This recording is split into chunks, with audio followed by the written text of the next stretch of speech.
Hello friends. आज हम लोग पढ़ेंगे एनसीईआरटी एक्सरसाइज का 1.1 एक्सरसाइज 1.1 एनसीईआरटी में हम लोग पढ़ेंगे जो अभी तक हमने जो है पढ़ा है वास्तविक संख्याएं। वास्तविक संख्याएं क्या होती है? Real numbers. वे संख्याएं जिनका पूर्ण वर्ग धनात्मक होता है उन्हें वास्तविक संख्याएं कहते हैं। या जो है परिमेय संख्याएं और अपरिमेय संख्याओं के समूह को वास्तविक संख्या कहते हैं। ये पाठ का नाम है हमारा। इसमें हमारा पहला हेडिंग हमें पढ़ना है गुणनखंड वृक्ष। गुणनखंड वृक्ष क्या होता है? Factor tree. गुणनखंडों की वह श्रृंखला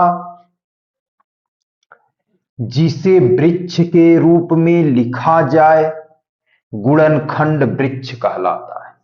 गुणनखंड वृक्ष की परिभाषा है गुणनखंडों की वह श्रृंखला जिसे वृक्ष के रूप में लिखा जाए गुणनखंड वृक्ष कहलाता है।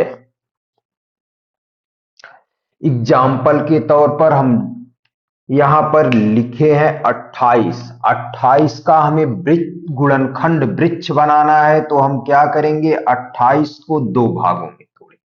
28 किससे विभाजित होता है? 2 से कटता है। 28 दो एक अभाज्य संख्या है जिससे 2 कटता है।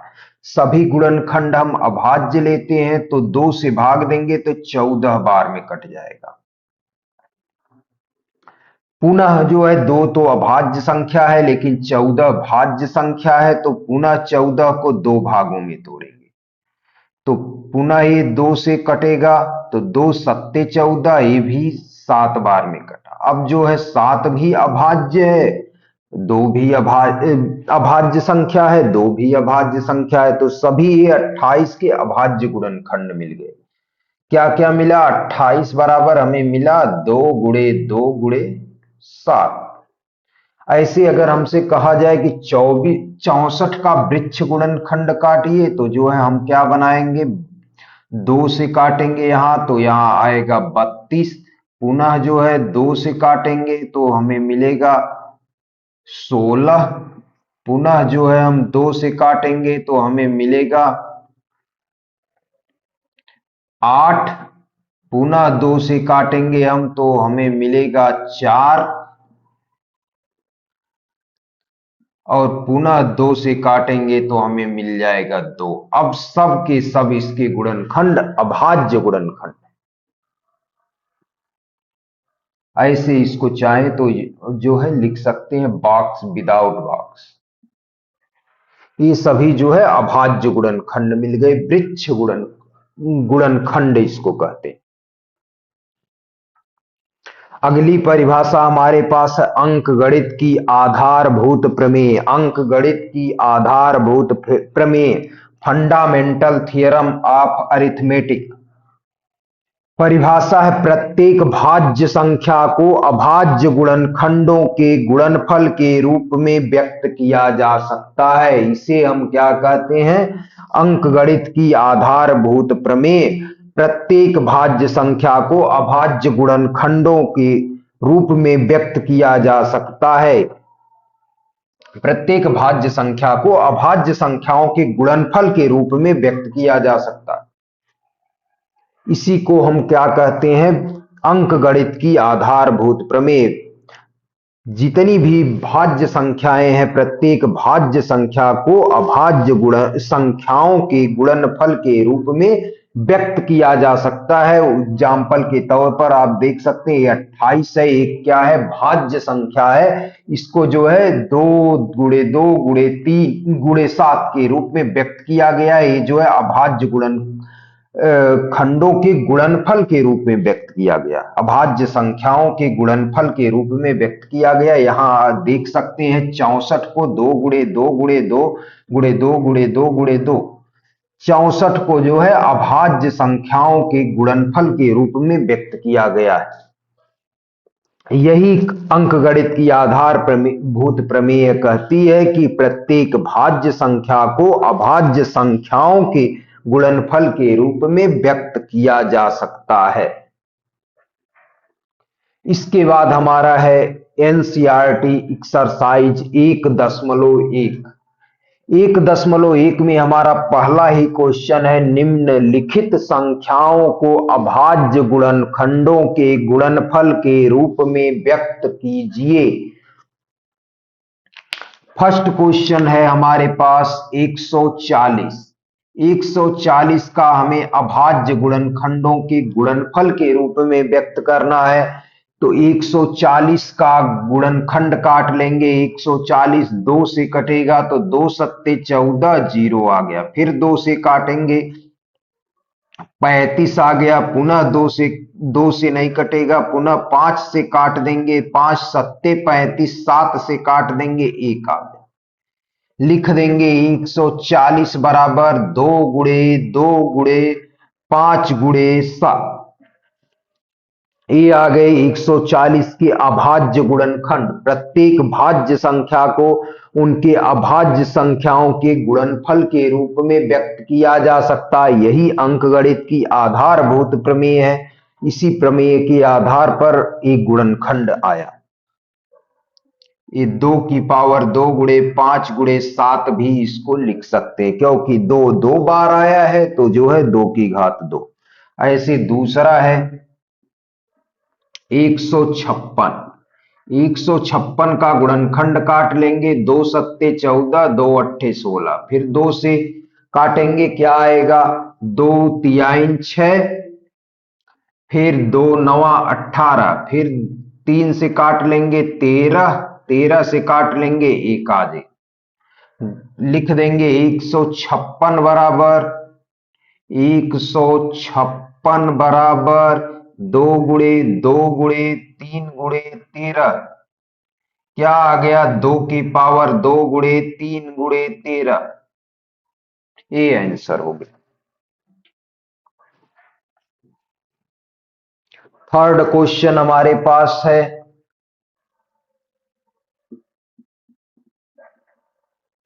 3825। ऐसे 3825 का काट लेंगे। पहले जोड़ लेंगे। देखिए एक लास्ट में 5 है, मतलब 2 से नहीं कटेगा।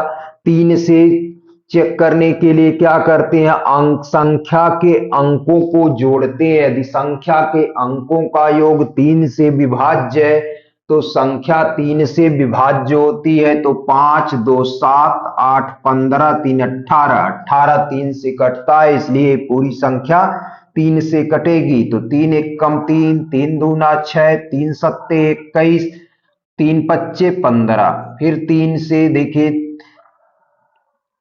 3 चौक को 12, 3 दूनी 6, 3 पच्चे 15। फिर 4 2 6 5 11। नहीं कटेगा तो फिर जो है हम 5 से काटेंगे। 5 अट्ठे 40, 5 पच्चे 25, फिर 5 से 17 आ गया। फिर 17 से काट दिए, 1 आ गया। लिख देंगे 3825 बराबर 3 गुणे 3 गुणे 5 गुणे 5 गुणे 17। तो 3 के पावर 2 गुणे 5 के पावर 2 गुणे 17। ऐसे हमारे पास 4 क्वेश्चन नंबर है 5005 का अभाज्य गुणनखंड पूछ रहा है। 5 5 10, 3 से कट नहीं सकता। 10 3 से नहीं कटता, इसलिए संख्या 3 से कटेगी नहीं। 2 से ऑलरेडी नहीं कटेगी क्योंकि अंत में विषम संख्या है।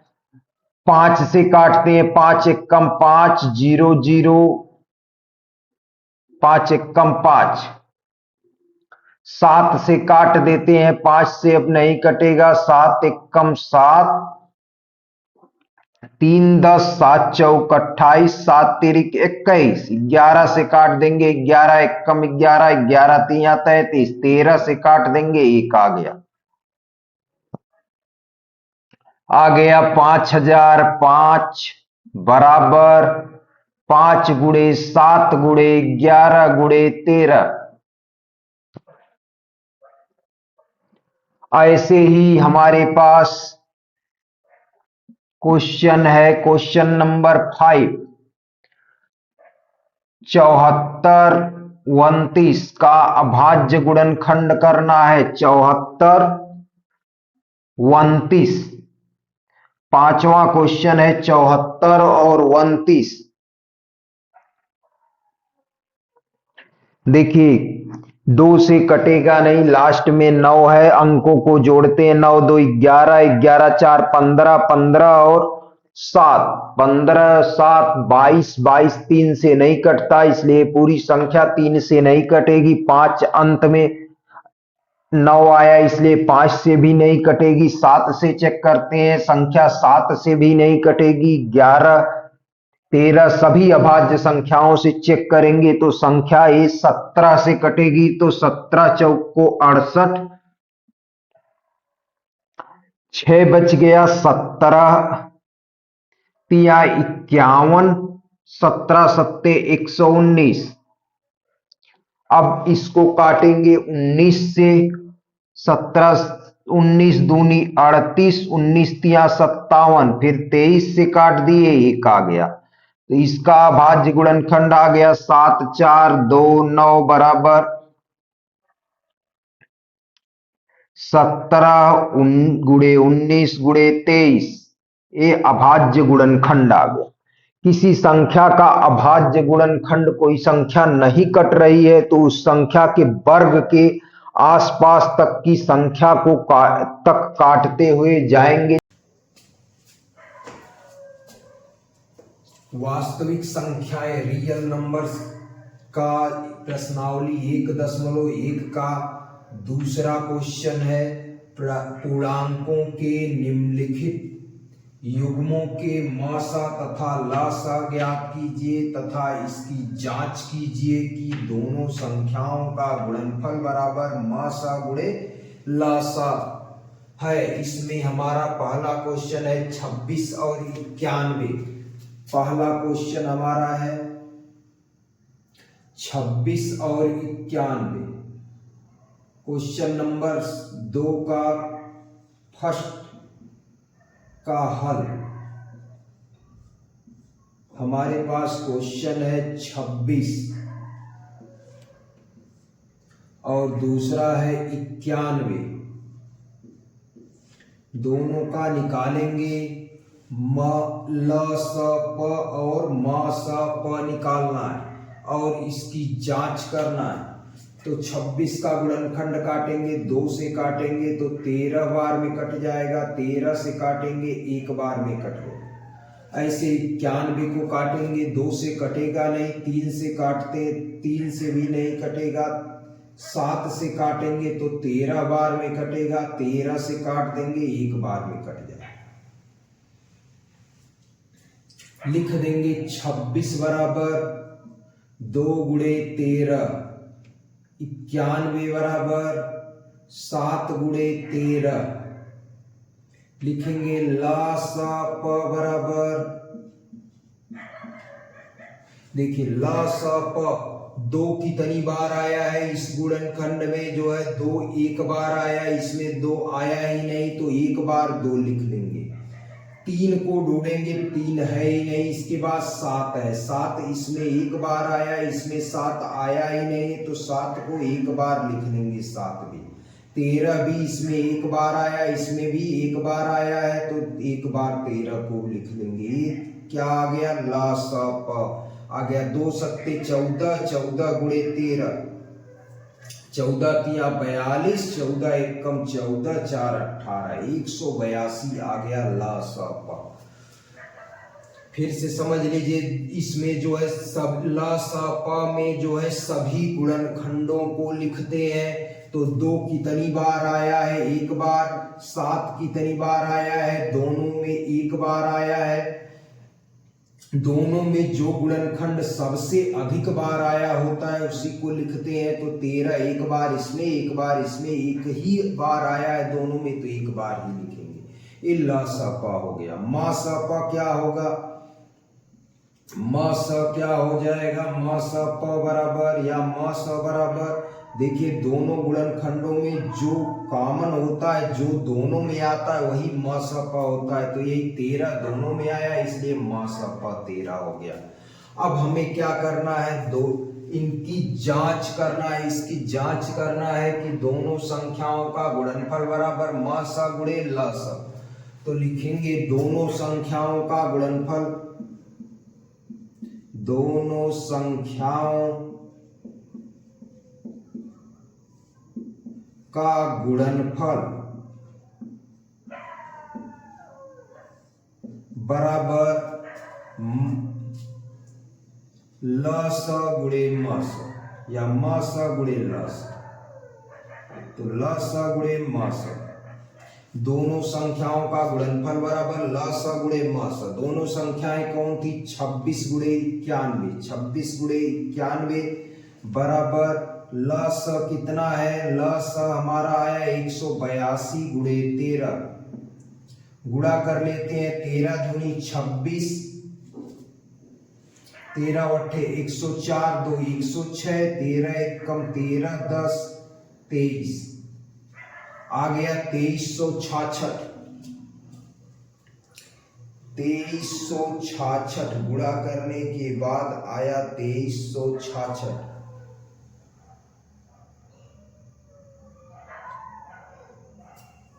इसका भी गुणा कर लेंगे, आएगा 2366। ये उत्तर की जांच हो गई। बायां पक्ष बराबर दायां पक्ष, बायां पक्ष बराबर दायां पक्ष, दायां पक्ष। देखिए क्या किए, 26 का गुणनखंड काट लिए, 91 का गुणनखंड काट के लिख लिए, सभी गुणनखंडों को लिख लिए। तो जो है ये ला सा पा हो गया, जो कॉमन गुणनखंड है उभयनिष्ठ गुणनखंड है उसको लिख लिए, तो ये मा सा पा हो गया। दोनों संख्याओं का गुणनफल सत्यापन कर लिए, सत्यापन कर लिए। मा सा, दोनों संख्याओं का गुणनफल बराबर ला सा गुणे मा सा। तो दोनों संख्याएं क्या थी, 26 और 91 थी, बराबर ला सा 182 गुणे मा सा 13। दोनों का गुणा कर लिए, दोनों बराबर आ गई, तो ये सही। फर्स्ट क्वेश्चन हो गया। सेकेंड क्वेश्चन,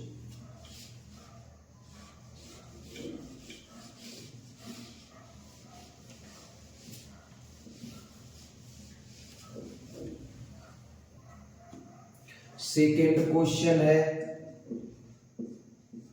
510 और 92। 510 का ऐसे गुणनखंड करेंगे तो 2 से काटेंगे, 2 दूनी 4, 2 पच्चे 10, 2 पच्चे 10, पुनः 2 से कटेगा नहीं, 5 से काट लेते हैं, 5 पच्चे 25, 5 एक कम 5। देखिए 3 से कट रहा था, ये जो है 3 से काट लेते हैं, तो 3 सत्ते 3 अट्ठे 24, 3 पच्चे 15, 5 से काटेंगे 17, 17 से काट लेंगे 1 आ गया। ऐसे दूसरी संख्या हमारे पास दिया है 92, तो 92 का भी गुणनखंड काट लेंगे, 2 से काटेंगे, 2 चौक को 8, 2 छक 12, फिर 2 से काट लेंगे 23, फिर 23 से काट देंगे 1 आ गया। लिखेंगे 510 बराबर 2 गुणे 3 गुणे 5 गुणे 17, और ऐसे लिखेंगे 92 बराबर 2 गुणे 2 गुणे 23। लिखेंगे ल स प बराबर ल स प बराबर एलसीएम बराबर क्या होगा, 2 कितनी बार आया, इसमें 1 बार 2 आया है, इसमें 2 बार आया है, तो जो जिसमें अधिक बार आया होता है उसी का लिखते हैं। तो 2 इसमें 2 बार आया है तो 2 बार वाला लिख लिए। 3 बार आया, 2 बार आया है तो 2 बार लिख लिए। 3 जो है 1 बार आया है, इसमें आया ही नहीं, तो 1 बार वाला ही लिख लेंगे, 3 लिख लिए। फिर जो है 5 इसमें 1 बार आया, इसमें आया ही नहीं, तो 1 बार वाला ही लिख लिए। 17 इसमें 1 बार आया, इसमें नहीं आया, तो 1 बार 17 लिख लिए। 23 इसमें 1 बार आया, इसमें नहीं आया, तो इसको भी लिख लिए। सबका गुणा कर लेंगे, आएगा 2 दूनी 4, 3 12, 25 60, 60 गुणे 17 छक्का 102, 1020, 23,460, 23,460।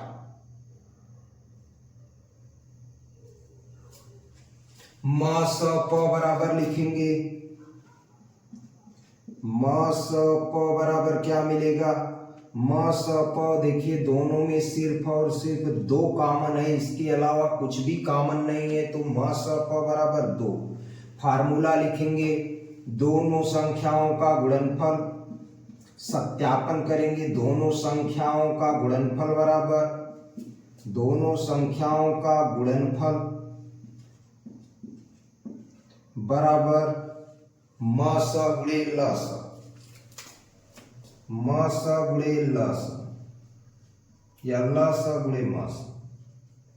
दोनों संख्याओं का गुणनफल क्या क्या संख्याएं थी, 510 गुणे 92 बराबर म स कितना आया था 2, ल स कितना आया था 23,460। गुणा कर लिए, 0 2 छक 12, 2 चौको 8, 1 9, 2 तिहाई 6, 2 दूनी 4, 46,960 आ गया। इसका गुणनफल, इसका भी गुणा कर लेंगे, 510 गुणे 92, 46,920, ये भी आ गया 46,920। दोनों बराबर आ गए तो लिख देंगे बायां पक्ष बराबर दायां पक्ष।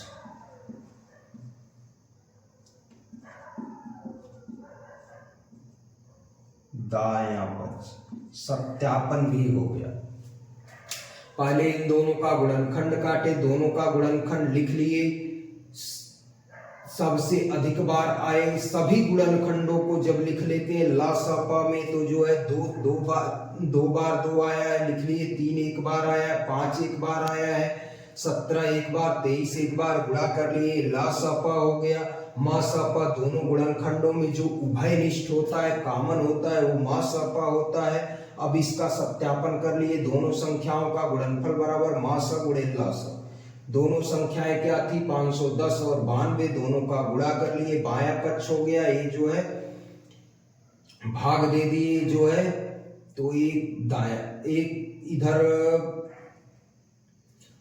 दोनों का गुणा कर लिए, मासा और लासा का। मासा कितना था हमारा 2, लासा 23,460, दोनों का गुणा किए तो दायां पक्ष, ये दोनों बराबर आ गए, तो जो है सत्यापन सही है।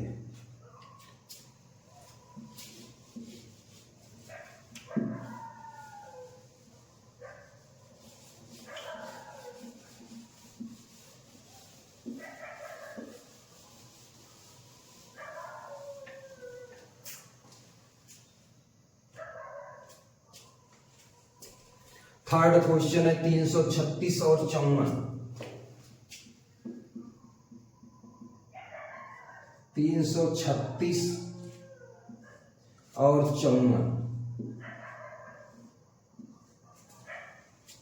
2 से काटेंगे, 2 एक कम 2, 2 छक 12, 2 अट्ठे 16, फिर 2 से काट दिए, 2 अट्ठे 16, 2 चौको 8, फिर 2 से 2 चौको 8, 2 दूनी 4, फिर 2 से 2 दूनी 4, 2 एक कम 2, 3 से 3 सत्ते 21, 7 से 1 आ गया।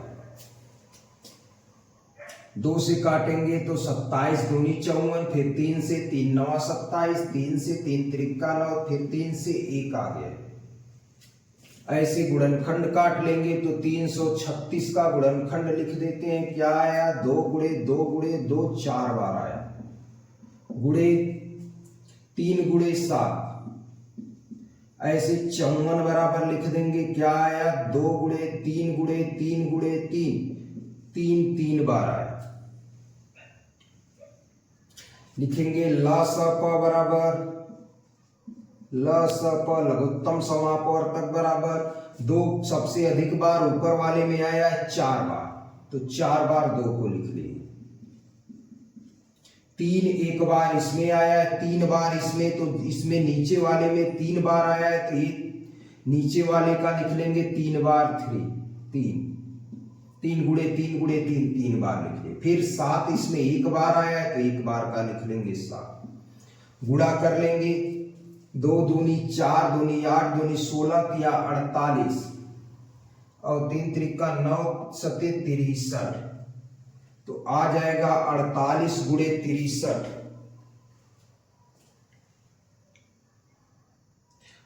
48 गुणे 63 3024 आ जाएगा लासा पर। 3024 गुणा करने पर आएगा 3024 लासा पर। ऐसे निकालेंगे मासा पर। मासा पर कितना आएगा? मासा पर दोनों में कॉमन क्या क्या है? 2 कॉमन है और एक 3 भी कॉमन है और कुछ नहीं कॉमन है, तो लिखेंगे 2 गुणे 3 बराबर 6 मासा पर।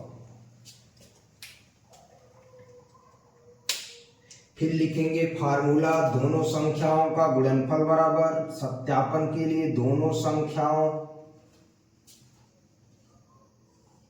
का गुणनफल बराबर मास गुणे लस। ये फार्मूला लिख दिए, दोनों संख्याओं का गुणनफल बराबर मास गुणे लस। दोनों संख्याएं क्या क्या थी? 336 गुणे 54 बराबर मास कितना है? 6, लस कितना है? 3034। गुणा कर लेंगे, 6 चौक को 24, 6 दूनी 12, 2 14, 6 तिरिक 18, 18,144 आ गया। इसका भी गुणा कर लेंगे तो यही आएगा 18,144। दोनों पक्ष बराबर हो गए तो लिख देंगे बायां पक्ष बराबर दायां पक्ष।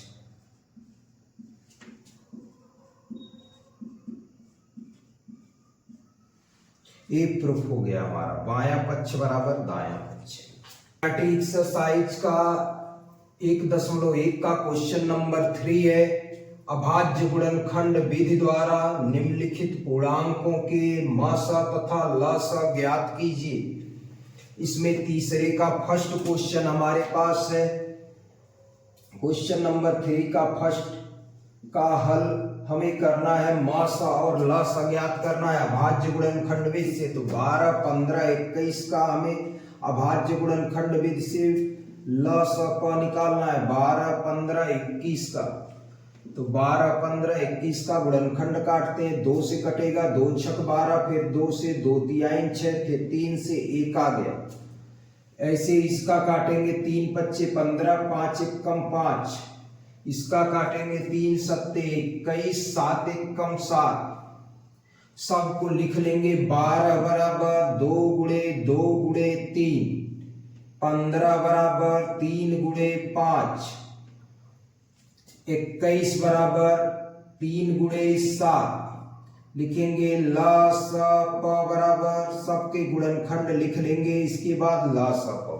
ऐसे जो है सिंगल सिंगल जब निकालते हैं तो इसको कहते हैं अभाज्य गुणनखंड विधि। और जब तीनों एक ही में करके लिखते हैं, ऐसे लिख देते हैं 12, 15, 21, तो इस विधि को हम कहते हैं भाग विधि। इस विधि को हम कहते हैं भाग विधि, जब तीनों एक ही में निकालते हैं। और इस विधि को अलग अलग जब निकाल कर हम ला स प निकालते हैं तो इसको कहते हैं गुणनखंड विधि।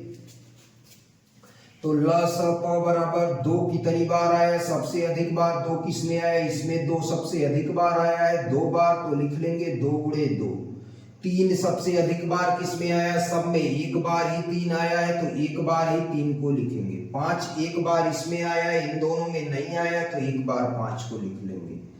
7 इसमें सिर्फ एक बार आया है, इसमें भी नहीं आया, इसमें भी नहीं आया, तो एक बार 7 को लिख लेंगे। गुणा कर लेंगे, 2 दूनी 4 तिहाई 12, 25, 60, 6 सते 42, 420 आ गया ला स प।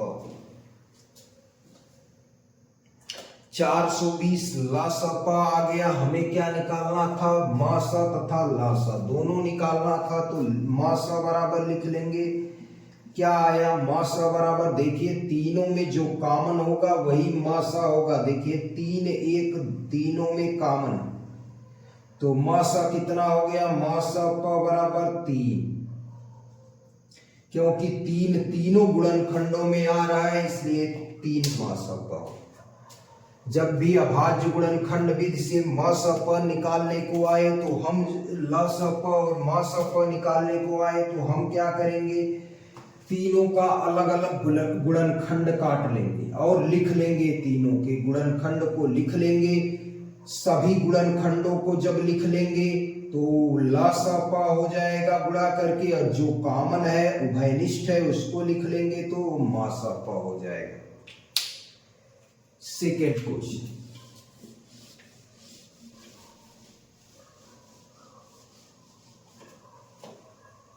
थर्ड का क्वेश्चन नंबर थर्ड का सेकेंड क्वेश्चन, 17, 23, 29 दिया हुआ है। 17, 23, 29, 17, 23, 29, 17 दिया हुआ है, 23 दिया हुआ है, 29 दिया हुआ है। इसका हमसे पूछ रहा है अभाज्य गुणनखंड विधि से लसा और मासा। 17 17 से ही कटता है तो 17 एक कम 17, 23 23 से ही कटता है तो लिख लेंगे 23 से कम 23, 29 29 से कटता है तो एक बार में 29 29 से कट गया। लिखेंगे 17 बराबर 1 गुणे 17 लिख सकते हैं। 23 23 से ही कटा है तो 1 गुणे 23 लिख दिए। 29 बराबर 1 गुणे 29। ला सा पा बराबर क्या मिलेगा, एक तो सब में है 17 गुणे 13 गुणे, वैसे भी 17 गुणे 23 गुणे 29। 17 एक बार आया है, 23 एक बार, 29 एक बार, सबका गुणा कर लेते हैं। गुणा करने के बाद हमें मिलेगा 11,339, 11,339। ऐसे म स प बराबर क्या मिलेगा, म स प बराबर तीनों में कॉमन क्या है, एक तीनों में कॉमन है, इसलिए म स प क्या हो जाएगा, एक तीनों में कॉमन है, इसलिए म स प बराबर 1। एक बार फिर से देख लें क्या क्वेश्चन था।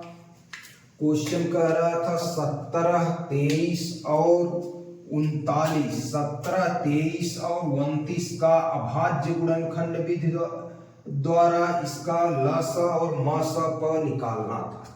17 का गुणनखंड किए तो 17 सिर्फ 17 से कटता है, 23 का गुणनखंड किए तो 23 सिर्फ 23 से ही कटता है, 29 का गुणनखंड करना था, 29 सिर्फ 29 से कटता है।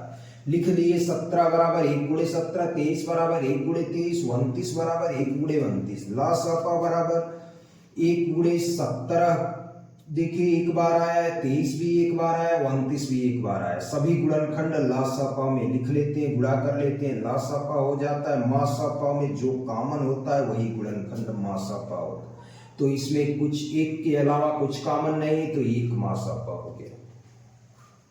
एक क्वेश्चन और इसमें बचा है, थर्ड क्वेश्चन।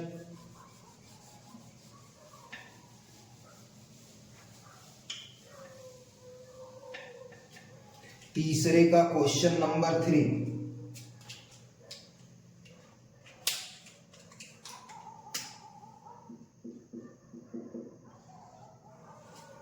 आठ 9 25 का अभाज्य गुणनखंड द्वारा ला सा प मा सा प निकालना है। 8 9 25, 8 जो है 2 से काटेंगे तो 2 चौको 8, फिर 2 से काटेंगे 2 दूनी 4, फिर 2 से काटेंगे 2 एक कम 2, 3 से काटेंगे 3 त्रिका 9, 3 से काटेंगे 1 आ जाएगा। 5 से डिवाइड करेंगे 5 पच्चे 25, 5 से काटेंगे 1 आ गया। लिखेंगे 8 बराबर 2 गुणे 2 गुणे 2, 9 बराबर क्या लिख सकते हैं 3 गुणे 3, 25 बराबर क्या लिख सकते हैं 5 गुणे 5। लिखेंगे ला सा प बराबर ला सा बराबर या ला सा प बराबर, ला सा प में सभी गुणनखंड लिख लेते हैं तो 2 कितनी बार आया, इसमें 3 बार, इसमें नहीं आया, इसमें नहीं आया, तो 2 3 बार लिख लिए। 3 कितनी बार आया, इसमें नहीं आया, इसमें भी नहीं आया, इसमें भी नहीं आया, तो 3 लिख लिए 2 बार। देखिए इसमें 2 बार आया, 5 इसमें 2 बार आया है। क्या करेंगे 5 दो बार आया, गुणा कर लिए 2 दूनी 4 दूनी 8 तिरिक 24 तिया 72, 72 गुणे 25, 72 गुणे 25 कर लेंगे तो आएगा 1800।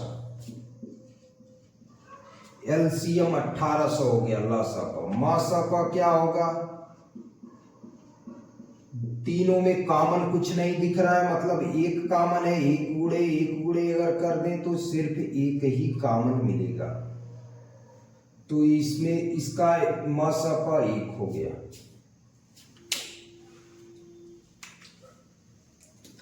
क्वेश्चन था जो है 8, 9, 25 का अभाज्य गुणनखंड द्वारा लासापा तथा मासापा ज्ञात कीजिए। 8, 9, 25, 8 का 9 का 25 का हमने बताया कि आपको एक में एलसीएम नहीं काटना है, 8, 9, 25 ऐसे करके, नहीं तो गलत हो जाएगा।